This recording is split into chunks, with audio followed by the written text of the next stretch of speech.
true care for not just the, helping the individual, but also helping that industry to forward itself. There's an agency called Phaser Marketing run by this guy by the name of Luke, and I'm going to butcher his last name, so I won't say it, but definitely check out Phaser Marketing. And what they've done, which is really interesting, is that they have a very clear point of view about why they're in business. They're in business because they want to help the home services, the blue collar industry. They want to help them progress. They care about the future of that vertical.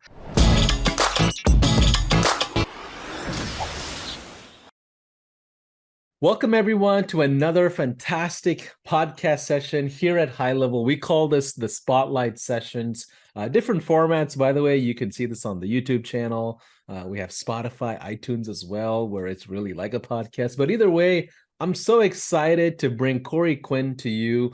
Corey is someone that I recently met, and I've heard a lot about him from several people in the community, especially our founders as well. Corey has over 25 years of business experience. He's a sales leader, marketing executive, and some of the most in-house recent house roles were Scorpion. I don't know if you've heard of the really big agency Scorpion. He was the CMO for them, while the SMB focus agency grew from almost 20 million to almost 150 million in recurring revenue under, I think, 6-7 years, which is pretty crazy. And now he's on a mission to really help fellow entrepreneurs and agency owners. And I think he even said, I want to get to 1,000 people and help these people out as much as we can. So I said, Corey, let's get on a quick podcast and let's talk about a couple of things. And first of all, can you add to that bio, the big story? Sure. Who are you? Help us understand your journey a little bit. Thank you, Paulson. Thank you so much for the opportunity to help me on my mission to help agency owners, what I call escape founder-led sales. And I'll give you an example of sort of my journey in the agency space. I've been in sort of the agency space over 15 years. The first agency I worked at, I was in business development. I was in sales, going and closing deals for an agency that was an enterprise level agency selling PPC and SEO to big brands like Lululemon and Remax and the Men's Warehouse. And that agency was founded and sort of run by a CEO who was a Harvard Business School executive. And so the way that we grew that agency, by and large, was leveraging his network. He had a direct line to all these CEOs and CMOs of these big brands that we can go in and do business with. The next agency I worked at was a company called Science, and they're an incubator based in Santa Monica. Their claim to fame is that they incubated a company called Dollar Shave Club, which was ultimately sold for $1 billion. My role there was they had started an internal agency, they made it external. My role was to help grow that. And during my time there, we just leveraged the CEO, the founder of that agency, was the ex-CEO of MySpace. And so he had this fantastic network. He's very charismatic. He'd go out and basically bring all these deals in. And by this point, I had been in the agency space for about 8 or 9 years, and came to just believe that that's how agencies grew. You had a charismatic founder that was very well connected, and they bring in all these deals, and the sales team would go and close the deals. That's how I thought the business was run, until I was recruited to go work at a company called Scorpion. And Scorpion, what I found was a company that at the time had a very deep specialization in serving attorneys. Personal injury attorneys mostly, but also criminal defense. And what I found was an 8-person sales team that was very well compensated. They made a lot of money. They drove nice cars. They didn't work very hard. And the reason why they were in that envious position was because they had really built a name for themselves as an expert in legal marketing. And what I found was that you'd have companies calling in, attorneys calling in, and the sales team would take that phone call and do something that's called a one-call close. On that very first phone call, they'd close them, they'd hang up the phone, stand up, and there was this big metallic gong in the middle of the sales floor, and they'd hit the gong, and there'd be high fives all around, right? And so what I learned in this experience, and we built on this obviously, but the core of it is that these attorneys who hired Scorpion to run their digital marketing didn't know who the founder was. They didn't care who the founder was. What they actually cared about was working with a specialist who understood the nuances of helping attorneys to grow their practice. And that began a whole process where we came in. I helped the company along with a lot of really great people to not only really deepen our client list and attorneys, but we also expanded to home services, the franchise vertical, medical as well. And it was through this process that we were able to grow the business profitably to $150 million, which is, a much different company than the one that I arrived at. What's interesting is that when I got there, the sales team was 8 people. By the time I left in 2022, the sales team was a 100-person sales team. The number of employees when I started was 100 employees. When I left, it was 1,000 employees.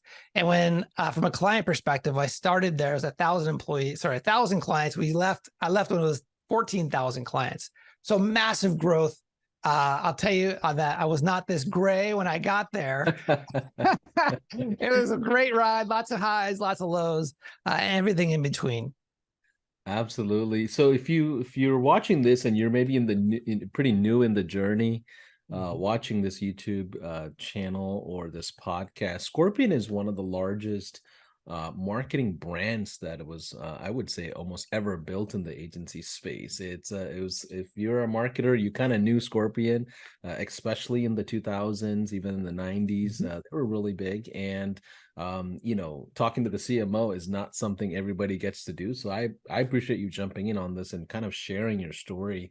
Sure. So Corey, we had met I think a couple of weeks ago to kind of plan out this episode a little bit. Yeah. And we had this common denominator of like, well, Paulson, let's talk about agencies escaping the founder-led sales, right? Can you share a little bit about that? And maybe we can talk about 3 pillars around that conversation.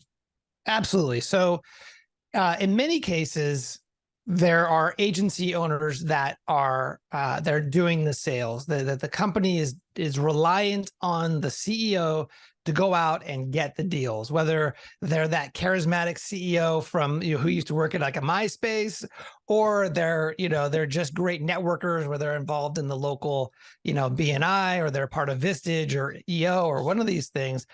And what's wonderful about that is that's a great place to start. And some agencies, frankly, that's all they need. Like they're comfortable sort of running an agency where that's the dynamic. The challenge with that, however, is it's really hard to scale the founder's time, right? If you're 100% dependent on the founder, it's really hard to scale up that business. The other downside is that you end up taking whatever comes in the door because there's because of a lack of a specialization, you're sort of what I would consider to be kind of a generalist. And the challenge, of course, with having a lot of different types of clients is that it's just very hard to create repeatable processes and operationalize and productize the growth of the agency. And so many agencies in this space, I talk to a lot of founders almost every day, where they're frustrated by their inability to really get out of that situation. They've tried maybe hiring a third-party cold calling company, or they've tried hiring a sales team and have really been challenged by this concept of founder-led growth. And so one of the areas that I'm super passionate about is really helping them to unlock the growth of their agency by escaping founder-led sales. Absolutely. And I'm guilty of this myself. I built 3 agencies and I was that charismatic founder in the front. Yeah. And then all the account managers and fulfillment folks all hated me by the time Friday came along, because like, holy crap, Paulson sold another random custom package that nobody Exactly. Yeah. And the team has to learn yet another client and yet another industry on a one-off basis. And it creates all this context switching and this, all the meetings have to be synchronous. There's no, So you know what I'm talking about. So let's talk about pillar 1, right? Pillar 1 to me, I guess we can say, choosing a vertical market to focus on, going from generals to the specialists. Help us unpack that first pillar in really escaping that founder-led sales. Sure, absolutely. So while I'm a big believer in an agency that's just starting out, to do that sort of that generalist approach, say yes to a lot of different businesses, because part of the process of growing an agency is really figuring out what are the core competencies that's unique to us, our brand, our resources, our people. Like, what are we really good at? And then also, who are we really good at serving? And so while sort of niching down or focusing on a vertical is important, there's also value in just saying yes a lot, right? So you can get that data, you can get those reps, and really get get more clarity on what you're good at. At a certain point, though, that begins to work against you, as we've been talking about. And so, what I'm a big fan of is using the client data to really guide this conversation around, like, which vertical market do we have a lot of success in? I take my clients and I have workshops around helping people to really leverage the client data to understand signal in there, to figure out, okay, if we've got 11 different verticals, which one do we want to work with? And we look at things like the agency's revenue and their ability to retain those clients. We also look at some of the softer things, some of the qualitative aspects, like, who does the founder like? Which vertical are they particularly passionate about? Or do we have a familial connection within that vertical? Like, who do we really like and want to serve and help? And who do our client success team, our account managers, who do they like working with? By the way, typically they like working with people who get great results, right? The happy clients, right? So who are we getting a lot of good results for? And then we also want to look into the market to understand, if we're going to target, let's say, hospital systems, well, how big of a market is that to really focus the agency in on? Because the tricky part, the psychological kind of game here, is that by focusing your agency on a vertical, you're saying no to a lot of other business. And so if you're going to do that, logically, you're going to need to make sure that it's a substantial market to go after, to make it worthwhile to focus and start saying no to other opportunities. Yeah. So Corey, what you're saying is, if you're starting out watching this and you're a brand new entrepreneur, brand new agency owner, maybe even freelancer, like, it's okay to dabble and get your feet wet on multiple industries and kind of understand who you are, what you like. But That's eventually you're going to have some kind of a focus. And a lot of times that focus goes towards results-based driven marketing and what you provide to the market. And then in addition to that, it allows you to have freedom to not depend on just the founders themselves, because now you can go specialize in a certain vertical, specializing other individuals or even brands that are even partnered up in that space as well. Can you share a little bit more about when someone should go after that vertical, that narrow lane, versus how long should they stay in that generalist mode? Yeah. So I think what's interesting about it's a great question. I think the when an agency owner has tried everything that they can think of to continue being a generalist and it still doesn't work, that's usually when they're ready to talk to me, because I'm not in a position to convince them it's the right thing. They already know it's the right thing, right? It's in some respects that it is a way to grow an agency, to get scale and a lot of freedoms that come with that. And so it's only until the founder and their teams have kind of come to They've exhausted. They've come to the ego death of, like, okay, we did whatever we're doing now, so we have to, like, do something else. And what's important is I don't see my role as convincing them to do this. Like, they have to be ready to do that. And so I think in most situations, most of the people I talk to who are ready have tried everything else, and they've not really been able to see the result they're looking for. Right. And I get this question often as well of, like, when should I niche down? When should I narrow down? Yeah. And quite often, if you are at a point where you're, like, drowning in fulfillment, and your team is drowning in so many variability in fulfillment, it's usually a good time to reconsider, especially after those 9 p.m. phone calls from the VIP clients, right? They're like, hey, fix this, fix that. What happened here? Give me 3 more reportings that you don't even need. Like, when you get to those trenches, you'll start seeing, I would say, the culture within the team, and also your energy as the salesman will kind of deteriorate, right? Can you talk about the second pillar that we had discussed, which is Yeah. success requires empathy, right? And Yeah. it's there's a lot of emotional intelligence there, a lot of different Mm. things that we should all consider in going after that kind of a system without the. Yeah. And I'm going to do my best to articulate this. I'm really still trying to find the right words, but maybe I'll use an example. So, in the world of the agency space, there are, depends on who you ask, anywhere from 45,000 to over 100,000 agencies in the U.S. today. And the secret's not out about, verticalizing or taking a niche approach. So when you are an agency that's focused in on, let's say, plumbers or the home services vertical, that doesn't necessarily differentiate you completely. Like there's still going to be competitors in the space who are also saying, well, we work with plumbers too, right? So that's not like a pure differentiator positioning tactic. It helps. It reduces sort of the number of competitors because there's a lot of generalists out there. But what I've found be really compelling as it relates to helping to break through sort of the noise and the just the competitive nature in the agency space is, and again, I'll share an example of this, is having a true care for not just the, helping the individual, but also helping that industry to forward itself. There's an agency called Phaser Marketing run by this guy by the name of Luke, and I'm going to butcher his last name, so I won't say it, but definitely check out Phaser Marketing. And what they've done, which is really interesting, is that they have a very clear point of view about why they're in business. They're in business because they want to help the home services, the blue collar industry. They want to help them progress. They care about the future of that vertical.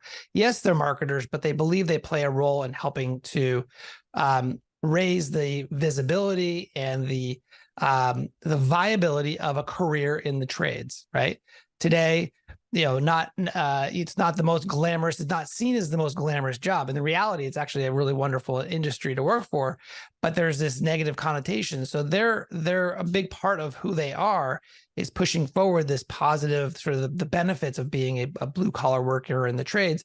And one of the ways that they do that is they have a foundation and they have a nonprofit that they've started in that regard. They also give high school graduates who are going into the trades, they have a scholarship for them, right? And so they really care about helping to spread that word. And so as a result of that, if you are they focus on construction. So if you're a construction company and you're looking at two different agencies, the one that really cares about the future of my industry is going to stand out differently, right? And I think that has to come through in a very genuine way, can't be manufactured. So one of the things that comes into this idea of verticalizing is, well, what industry do I really do I care about? What industry do I want to be a part of the future of? And I have a podcast called the Vertical Go-to-Market Podcast, and I interview all of these agency owners who've taken this vertical approach. And in every single case, there is some level of emotional care about not just the business that they're running and the clients they serve, but also the industry that they're focused on. 1000%. And I think if you ask me what's been the success of High Level in the last 5 years, it's simple. Yeah. We care. It's not the features. I mean, this, like, I mean, our CEO will jump on a Zoom call for 2 hours with a brand new trial that is not even paying us because he just simply cares about the industry, the agency owners. Now we're seeing course creators come along. We're seeing other, avatars come along just from the emotionality of how we do business. Yes. And I think that's a lot. That's a huge component because the agency space in itself is desensitized. I'm just going to get rid of a client or get a new client. I don't really care. It's almost like a cash cow business. And that trust most small business owners have to the agency is terribly broken. Right. So this is a great point that you're making of the emotionality, the empathy behind. Can you expand further on this a little bit more? Sure. How do Sure. the team members respond to a business brand like that?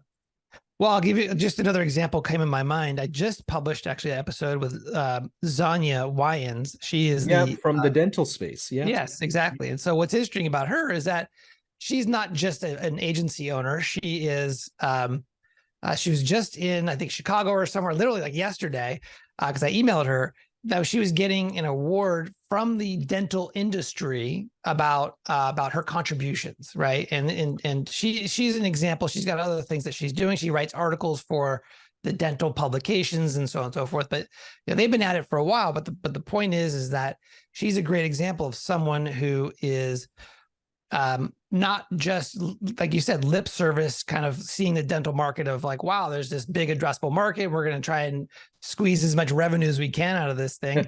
She's actually truly, invested in the future growth of these dental businesses that, in reality is that they weren't trained to be marketers. And so the way that she's able to differentiate herself is by all this evidence that she is truly an expert, a specialist in that vertical. Yeah, 1000%. And it's insane. Like, I mean, that's what's missing in business today is the emotional empathy behind who you are and what you're doing to the customer. I mean, it's not rocket science, but it's such a blind spot for massive businesses. So I think, go ahead. Just one more, just to build on that. When I'm working with clients, what I find in some cases, most cases, they're looking at a vertical market that they're saying, okay, this is pretty interesting. Let's say like restoration or mold control, whatever it's called. And they're looking at it and saying, well, there's a lot of businesses and there's a lot of ad spend, and so I think I'm gonna target this.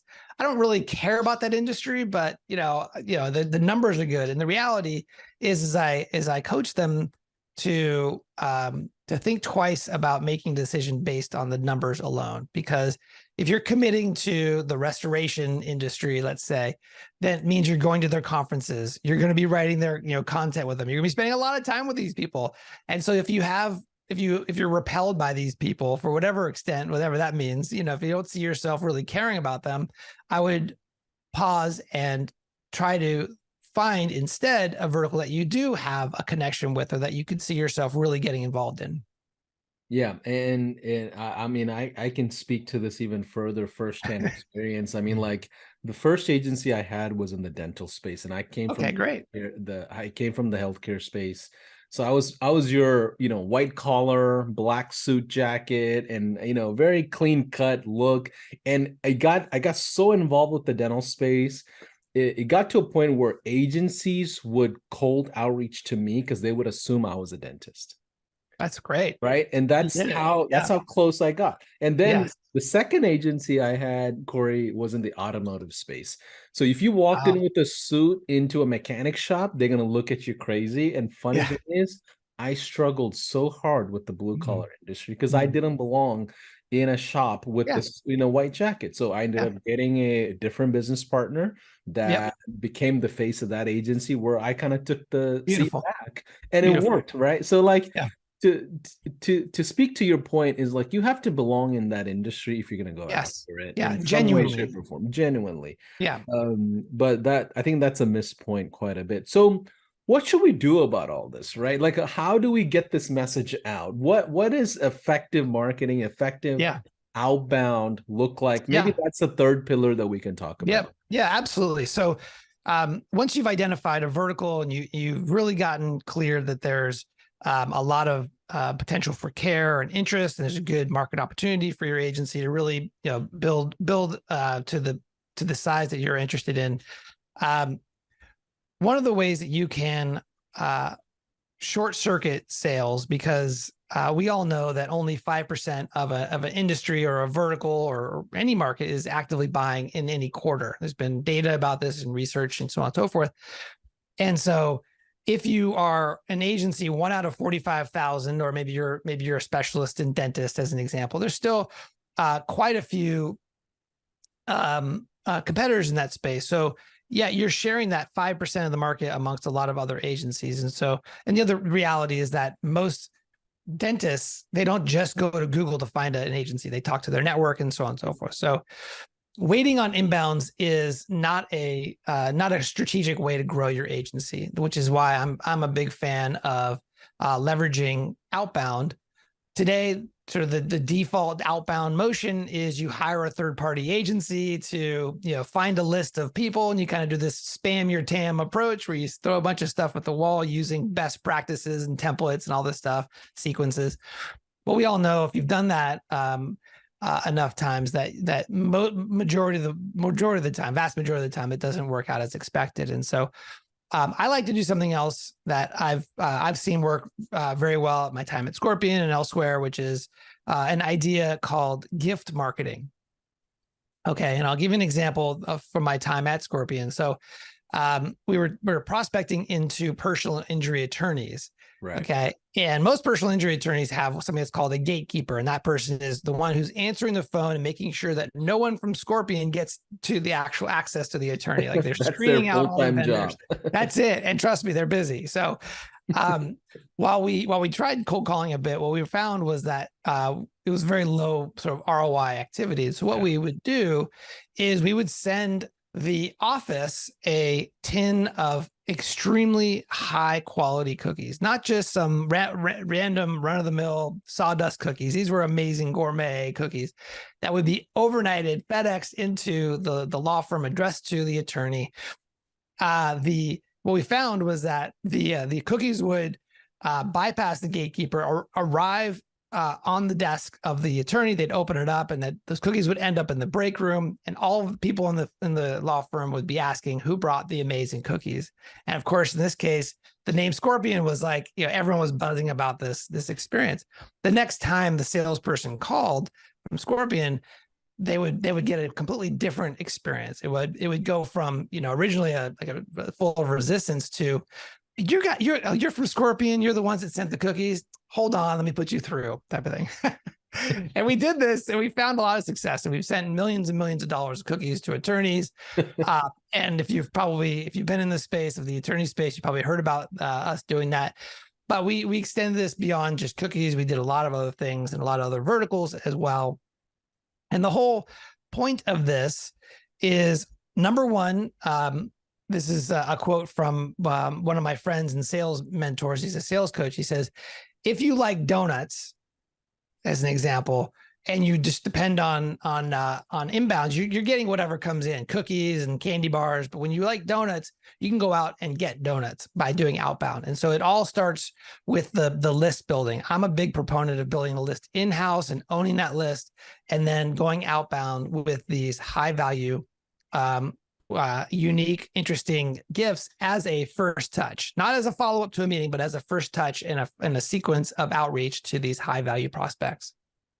1000%. And I did something similar with nothing bun cakes. I don't know if you remember perfect. Yes. Cakes. Oh yeah, absolutely. So bun cakes were about $19, and you get, I think, 12 or 16. And I would drop these off in dental offices all over Houston and follow up with them and close 10 clients every other month. And it was insane because everybody else is doing GMAS, massive cold emailing and everything. Right. I'm like, dude, I'm just going to show my face and follow up. Let me just see what happens. That's brilliant. And what's funny is that dentists, they love sweets, which is, I've always found which is so funny. So what I didn't know that actually until I learned the industry well enough, and I'm realizing, man, they have the equipment to clean their teeth better than a toothbrush. So they're like, whatever, we'll just destroy our teeth. Yeah, no problem.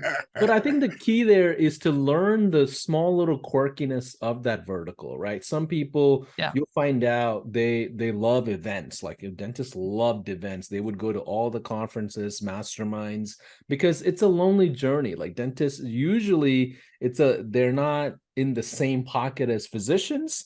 And they're not in the same pocket of entrepreneurs and marketers. So they had their own distinct, quirkiness, I would say. But every vertical has that. They have their own. That's exactly right. But the thing is, as a generalist, you aren't able to see the nuances and the details because you're too busy running around trying to, put out fires or whatever it is. That's one of the major benefits. And Yeah. and not to mention just the word of mouth. Like once you've built up a lot of a stable of happy clients in dentistry, what begins to happen is the word of mouth spreads Right. within that culture. So let me ask you a couple of questions here, Corey. At Yeah. what point do you align with your scaling strategy versus your Yeah. launching strategy, right? The Right. scaling, that's a whole different ballgame. Is it paid Yeah. ads? Is it Mhm. partnerships? What does the future Yeah. look like on a system like this? Yeah. So the way I think about it is three steps, three legs on a sort of the marketing approach, the go-to-market. Number one is inbound. The way I think about inbound is maybe a little different than what HubSpot would call it, but it is making sure that your brand message and offer is visible anytime someone in your target vertical is shopping for a partner or an agency. So that can include everything from paid search, paid social, more sort of bottom of the funnel things, to content marketing, launching a podcast So air and cover, solving essentially. air cover. Exactly. All of it. A lot of it is top of funnel stuff, but it's being findable when they're searching to either for a solution to the problem or they're actively, buying. So that's inbound to me. The second one is outbound, which is all about building lists internally, not shipping that out to some third party who doesn't have the same incentives you do. You have to build the list internally, doing the outbound with the gifts. And that's to help to build up, sort of through muscle and brute force, just building up your client list through that channel. And then the third one is what I call relationship-based marketing.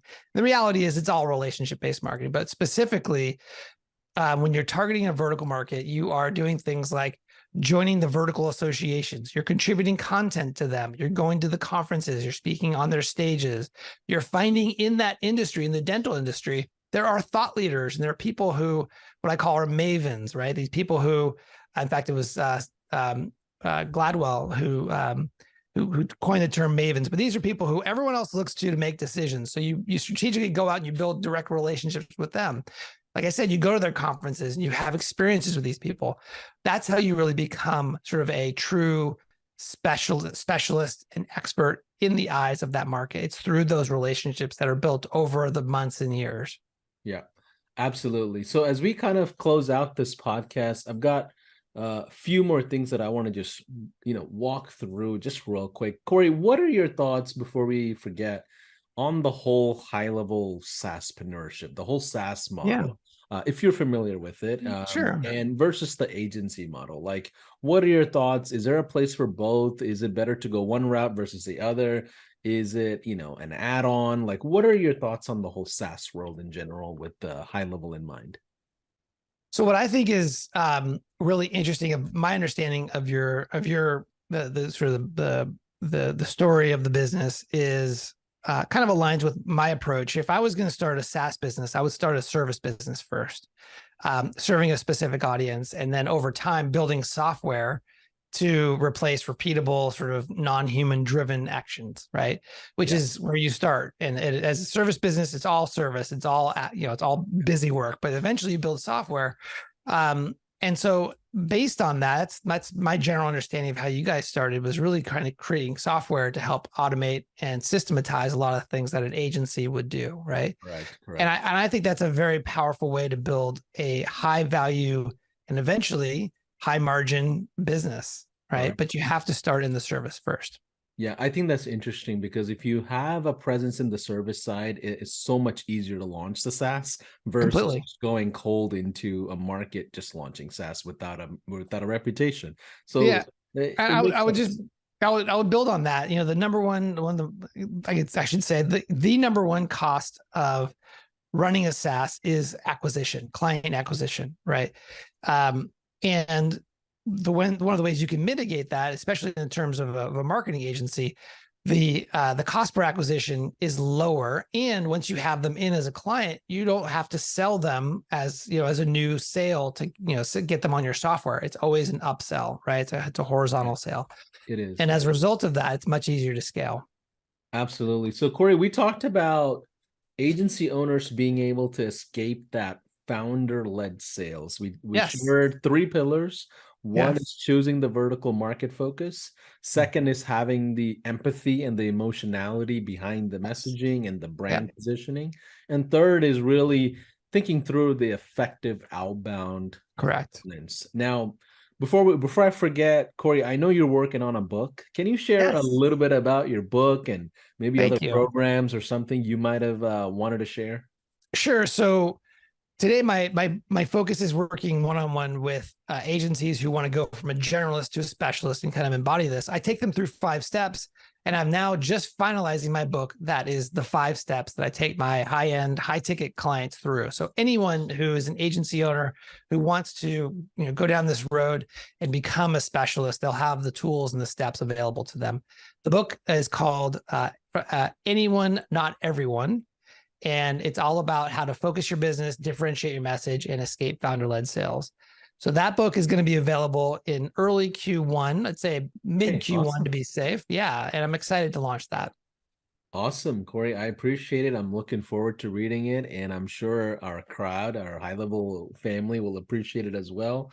Yeah. Ladies and gentlemen, Corey Quinn, we appreciate you jumping in. And if any of you are watching and don't even have a high level account, we're very friendly people, family oriented Yeah. people that are very collaborative. Jump into the community. We have a 14-day trial or a 30-day trial. You may want to find it somewhere. But I appreciate you all listening to another episode of the Highlight Spotlight Sessions. Take care. Awesome. Thank you. Thank you so much for the opportunity. All right. Take care. Bye-bye.